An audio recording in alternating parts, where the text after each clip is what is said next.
on the previous episode. Fuller, and then really this was the icing on the cake. 1st and 10, Derrick Henry, we throw the option route to him, breaks a tackle, makes a man miss, and that's really going to be all. What is up, YouTube? Welcome back to the channel, episode 75 of the No Money Spent, 3/4 of the way to 100. But before we get into the video, yes, the highly requested Discord channel is being made tonight. The link will be in tomorrow's Market Monday and No Money Spent video. So it's a free way for you guys to join this little community we have in terms of investing, market, and everything. A way to discuss with a bunch of people, and hopefully it turns out for the best for really all of us in terms of coin making methods and everything. But last night, we're going to flash back to last night, and I'm actually going to let LeBron take this one away in terms of how many Brandon Marshalls we bought. Not 2. LeBron, tell us about that. Not 2, not 3, not 4, not 5, not 6, not 7. Yes, we did pick up quite a few Brandon Marshalls. It was really just a right time, right moment. Yesterday, I was saying if Brandon Marshall drops down to 500K, I would really be interested in picking up one or maybe a few more. And that's just because I believe personally, and I was talking about this with some people in the comments, Brandon Marshall is arguably the best receiver in their game. He's on 5+ really good theme teams. He has 80+ run block. His speed is up there. He's one speed less than the Will Fuller, the highest stock speed receiver in the game.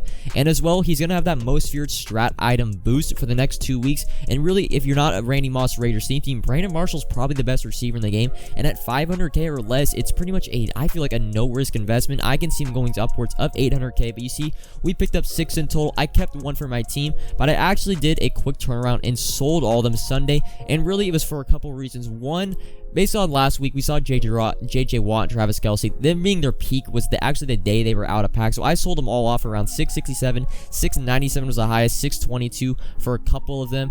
I think it would end up being about 450K profit. I bought these cards late last night and then sold them pretty much in the morning. But I did keep one, the 525K one. I did keep for my team personally. But in terms of Brandon Marshall, really, I can see him being a really good long-term investment. The only problem is receivers typically get replaced very fast in terms of the life cycle because there's always better, faster receivers coming out. So I wanted to just pretty much take the profits away because I wanted to be more patient really with my core elite sell-offs, and I wanted to, in a little sneak peek, the team of the weeks this week in terms of investing is probably going to be the best week so far we've ever had because the 89, we're getting an overall boost, a +1 to pretty much every card in every program this week, which means the team of the week 88s are now going to be 89s, and they'll probably be the cheapest trading. So I'm going to put most of my coins into those team of the week. So I wanted to have a good amount, and the core elites I've been selling off slowly. I want to be really patient with them. But since we did pick up Brandon Marshall, we are going to say goodbye to Will Fuller and end up selling for I think 830,000. I did rush the sell off today because Jamar Chase maybe getting a team of the week card might be the fastest receiver in the game,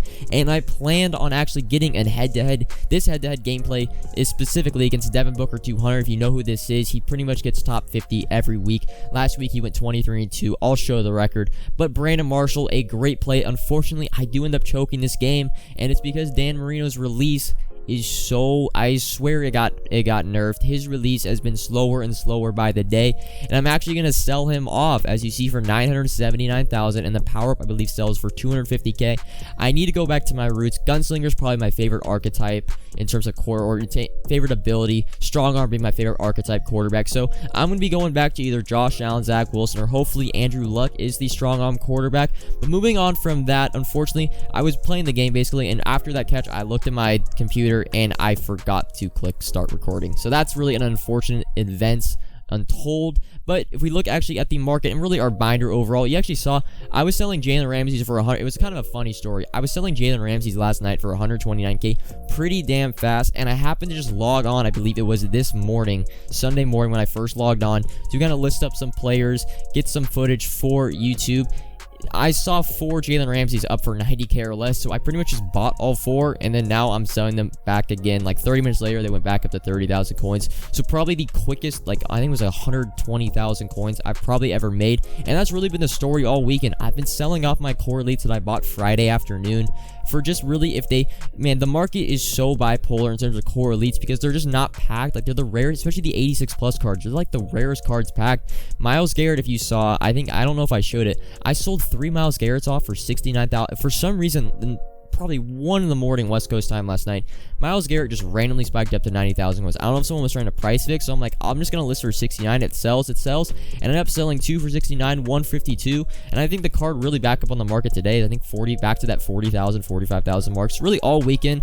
And in terms of after selling the Brandon Marshalls off, and you see the coins are already back up to 9.5 mil. So we did sell off 5 Brandon Marshalls, and I have been selling off my core elites really all weekend. I've sold off I actually did sell off all 3 of my JJ Watt just because he was going for 340,000. Sold off my 2 Travis Kelce's for 330,000. That literally was a break even in terms of investment. I've been really just trying to get liquid coins and most coins ever going into a Tuesday, because I believe this is going to be the easiest team of the week investing we've probably ever seen. But if you still have a Brandon Marshall, if you still have an Anthony Barr like I do, that I am eventually going to sell off, I actually think you can maybe hold these cards a little bit longer than the JJ Watt and the Travis Kelce. Like long term, I think they do go up just because I feel like they're a little more rare to pull, especially Brandon Marshall probably being the best receiver in the game. He could, there's a peak of about 750 to 800K possibly in a week and a half maybe. I don't know eventually, but I just wanted to take the coins because I wanted to put, I really want to put 10 mil plus into the team of the weeks. Normally, I only put about 5 mil into the team of the weeks, but this week I really see it just being a non-risk, super high ceiling in terms of it's going to be a training investment, a team of the week investment, all in one. But in terms of just some binder clearing or some account updates, I've been working on the objectives slowly. If you are no money spent, now I know I don't really seem like I'm no money spent in terms of like just the account or everything, but if you're no money spent, you'll see I have your gridiron weekly packs. I do my 87-88 exchange with the 86 overall legend cards you get from solos that are not really just, you got to focus on doing your solo challenges every week, your missions. You really grind up and get to that total because it's so much easier to make coins when you have coins. Investing is the easy. This weekend and really the last 2 weeks, I've probably been the laziest in terms of actually grinding the game and grinding the market, but I've probably made the most coins just because I've been able to, with the amount of coins I have, just buy in bulk, buy core elites in bulk when they're buying the dip. You've seen this gridiron pack. This is the weekly pack that Mike Williams ends up selling for 60,000 coins. Cooper Kupp might get a team of the week this week, and then Warren Sapp. that is basically a 100K pack that I got weekly objectives. So, if you're no money spent, every little coin matters. You really got to grind out from the mud. No money spent, man. Team builders, get a player pack. But that's really gonna be all a little shorter episode. It's gonna be a Sunday. You guys are probably watching this Monday morning. Huge Market Monday video tomorrow, as well as a no money spent. If we're probably getting reduxes this week, possibly. If you have now, just a little reminder, if you have a Leo Collins for some reason, I would try to sell him as fast as you can because he is getting a redux this week, as well as heavyweights are coming out. Probably going to see a 91 plus right tackle, so I really expect Leo Collins to go from like 900K to 500K this week. But a little shorter episode. Wanted some gameplay, couldn't get some gameplay. Gameplay will be in tomorrow's Monday episode. Subscribe if you're new, comment if you have any questions. Discord will be live tomorrow. Like if you enjoyed the video, and until next time, peace.